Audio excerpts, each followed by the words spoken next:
Assalamualaikum warahmatullahi wabarakatuh. Balik lagi di video kedua kita. Kali ini dengan mengusung konsep wawancara dengan membawakan materi jaringan internet. Dan langsung saja kita akan menuju ke narasumber yang pertama. Sebelumnya minta waktunya sebentar ya. Perkenalkan, saya Dwi Agustina. Dengan kakak siapa? Aku Anissa. Mau bertanya sebentar ya kak tentang internet itu. Jadi kan kita ini sekarang ada di era digital nih. Semuanya menggunakan teknologi. Pasti kakak sendiri juga menggunakan teknologi di sehari-harinya. Nah, pasti juga familiar dengan kata jaringan internet. Boleh dijelaskan nggak kak sedikit aja mengenai internet itu? Jadi internet itu singkatan dari Interconnected Network yang bekerja sebagai jaringan komunikasi global yang menghubungkan antara komputer dan jaringan komputer di seluruh dunia dan memungkinkan kita untuk berbagi informasi serta berkomunikasi dari mana saja dan kepada siapa aja. Satu definisinya lengkap banget ya kak. Boleh bertanya lagi nggak? Satu lagi nih. Nah, setiap kita mau mengakses server di internet itu kan perlu yang namanya alamat IP tuh. Tapi kan ada juga yang kata orang itu bisa digantikan dengan domain. Domain itu apa sih kak?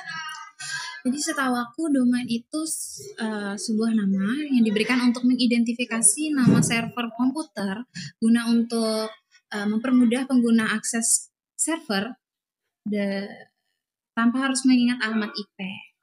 Satu ilmu lagi nih yang bermanfaat. Sebelumnya terima kasih atas partisipasinya kak. Terima kasih juga untuk jawaban yang bermanfaat bagi semua. Semoga lancar kuliahnya dan ketemu lagi di lain waktu. Narasumber yang pertama sudah kita wawancarai dan kita lanjut untuk narasumber yang kedua. Permisi kak. Ya. Boleh minta waktunya sebentar? Boleh. Silakan duduk kak. Makasih ya kak. Sebelumnya kenalkan, nama saya Dwi. Ini dengan kakak siapa? Saya Ismaisha. Oke, kita panggil Kak Ismah boleh? Boleh. Itu kan tadi saya sudah melakukan wawancara dengan salah satu mahasiswi di sini dan menyebutkan kalau domain itu mempermudah pengguna untuk masuk di akses internet tanpa harus menghafal alamat IP. Itu benar nggak kak? Oh, hal itu benar adanya karena alamat IP itu berupa deretan angka yang nggak semua orang dapat mengingatnya. Contohnya saja facebook.com. Kata itu lebih mudah diingat ketimbang 180.240.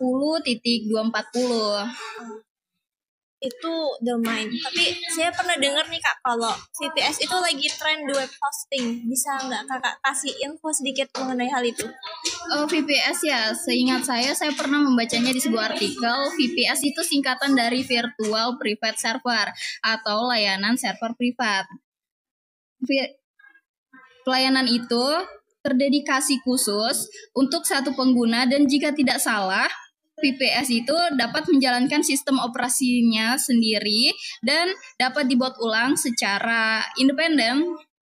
Terima kasih ya kak atas ilmu dan informasinya. Semoga bermanfaat bagi kita dan sampai jumpa lagi di lain hari. Kita lanjut untuk narasumber terakhir kita ya. Sekarang ada di dalam kelas ya. Permisi. Iya. Boleh minta waktunya sebentar kak? Iya boleh, silakan duduk.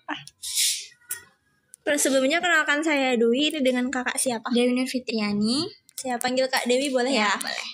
Nah, sebelumnya saya sudah melakukan interview untuk 2 mahasiswi sebelumnya.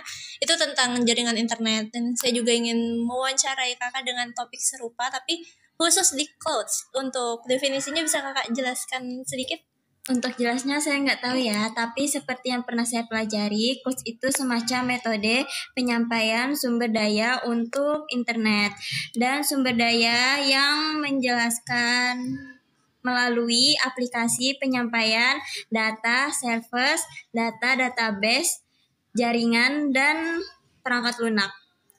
Itu untuk definisi dari cloud ya kak. Untuk manfaat cloud sendiri kakak tahu nggak? Boleh jelaskan sedikit atau mungkin bisa disebutkan aja deh sedikit. Manfaat cloud itu banyak sih, tapi seperti yang diprioritaskan penggunanya itu ada 3 manfaat utama. Yang pertama, sumber daya service khusus tersendiri. Yang kedua, perangkat keras yang cepat pulih. ketiga, penyampaian SSD yang berkecepatan tinggi. Saya kurang mengerti nih Kak di bagian perangkat keras yang cepat pulih itu maksudnya gimana? Perangkat keras yang cepat pulih itu dikarenakan cloud memiliki perangkat keras yang dapat menyembuh sendiri. Berarti dia dapat menyembuhkan dirinya sendiri ya Kak? Iya. Oke, terima kasih untuk ilmunya dan informasinya. Semoga kita bisa bertemu di lain hari. Terima kasih Kak. Terima kasih. Jadi itu tadi hasil dari video kelompok kami yang bisa kami sampaikan dan berikan. Saya Anissa, Saya Dewi. Saya Dia Agustina. saya Smaisya. Kami pamit undur diri. Terima kasih. Selamat menonton.